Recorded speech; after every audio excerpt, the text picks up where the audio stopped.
का कनेक्शन अब सामने आ रहा है। पुलिस और एसटीएफ को मुख्तार गैंग पर भी शक है। बताया जा रहा है कि जेल में बंद अतीक के भाई और बेटों से मुख्तार के करीबी मंसूर ने मुलाकात की थी।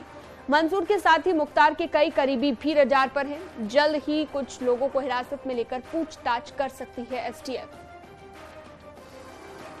तो स्पेशल टास्क फोर्स अब जांच में जुटी हुई है।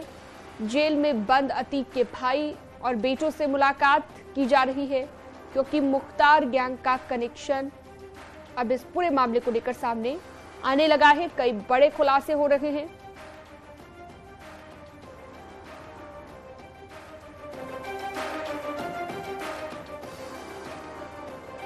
तो पुलिस और एसटीएफ का शक अब मुख्तार गैंग पर आ गया है।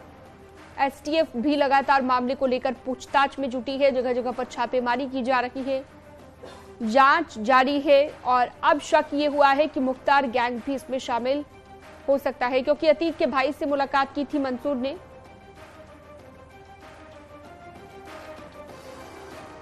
और इसके साथ ही एक और बड़ी खबर उमेश मर्डर केस से जुड़ी हुई। अशरफ का साला सद्दाम एसटीएफ की रडार पर है। अब जेल से मिली है लिस्ट, जिसमें पहले नंबर पर सद्दाम का नाम यहां पर सामने आया है।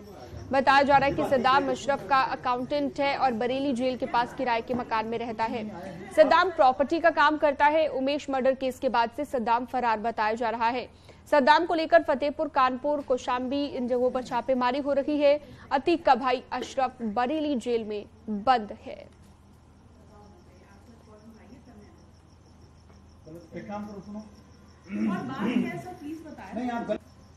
चलो ठीक है, सुबह आ जाना। मेरे पास भाई को पूछ रहे कुछ नहीं आया है। आप सर्च वारंट, आपके पास सर्च वारंट में ऐसे कैसे आने दूंगा? क्यों सर्च वारंट दिखाइए तब मैं आने दूंगी। सर्च वारंट नहीं है। देखिए रेस्पेक्टेड फैमिली है, respected family and we don't have a criminals inside. आपको पता होना चाहिए। आप सर्च वारंट लाइए तब मैं आने दूंगी।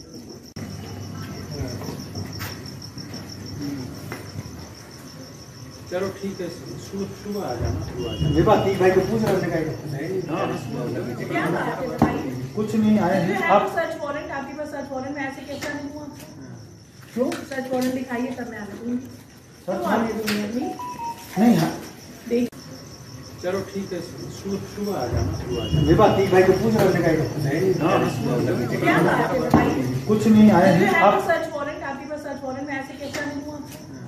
क्यों सर्च वारंट दिखाइए तब मैं आने दूंगी। नहीं है। देखिए रेस्पेक्टेड फैमिली है, respected family and we don't have a criminals inside. आपको पता होना चाहिए। आप सर्च वारंट लाइए तब मैं आने दूंगी। चलो एक काम करो, सुनो। और बात क्या है सर, प्लीज बताएं। नहीं, आप गलत बात। लेट मी एक्सप्लेन इट ना, मुझे बताएं तो। आप गलत कह रही हैं। सुनो, आप क्यों सर्च वारंट देख रही हो?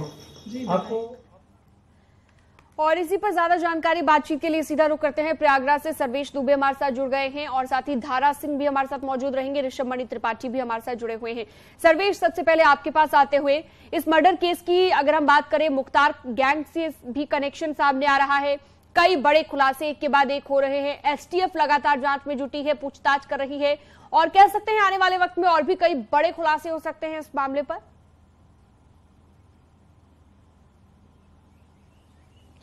देखिए, निश्चित तौर पर राजूपाल हत्याकांड के जो मुख्य गवाह थे उमेश पाल, उनके मर्डर के बाद तमाम नए खुलासे हो रहे हैं। सबसे पहले सीसीटीवी फुटेज में जिस तरह से पेशरावना अंदाज में हमलावरों ने इस पूरी वारदात को अंजाम दिया था, सीसीटीवी से उनके तमाम जो स्केच आए, उनकी तस्वीरें आई, उसके बाद पता लगा कि कौन कौन इसमें है और अतीक गैंग का इसमें नाम सामने आया। लेकिन जब एसटीएफ ने अपनी जांच को आगे बढ़ाया और अतीक अहमद का भाई खालिद अजीम उर्फ अशरफ, पूर्व विधायक जो बरेली जेल बंद है, वहां पर जब जेल अधीक्षक से रिपोर्ट ली गई कि आखिर अशरफ से मिलने वालों में कौन कौन लोग शामिल थे, तो अशरफ से मिलने में उनका साला सद्दाम, उसका नाम आया और इसके साथ साथ अतीक गैंग, मुख्तार अंसारी गैंग का जो मंसूर था उसका नाम सामने आया और कई बार मुलाकात हुई। और मंसूर की मुलाकात नैनी सेंटर जेल में बंद अतीक अहमद के छोटे बेटे अली अहमद से भी हुई। तो इसके बाद यह शक गहराता गया कि आखिर इसमें मुख्तार का कनेक्शन क्या है। इस ओर भी अब एसटीएफ की टीमें जांच करने में जुटी हुई है और मुख्तार अंसारी के जो और भी गुर्गे हैं उनकी भी उनके बारे में भी पता लगाया जा रहा है। चूंकि अतीक अहमद पूर्वांचल का न सिर्फ जो है प्रयागराज बल्कि पूर्वांचल के कई जिलों में इसकी धमक थी और पूर्वांचल का ही माफिया डॉन मुख्तार अंसारी है। दोनों के आपसी रिश्ते भी थे और दोनों राजनीति में हैं और दोनों ने अपराध की दुनिया से, जराइम की दुनिया से निकलकर राजनीति में अपनी जगह बनाई है और दोनों के जो बेहद करीबी रिश्ते हैं उनको देखते हुए कहा जा रहा है कि अब अतीक के साथ ही साथ इस पूरे हत्याकांड में जो मुख्तार अंसारी का भी कनेक्शन है। तो एसटीएफ की जो टीमें जांच कर रही हैं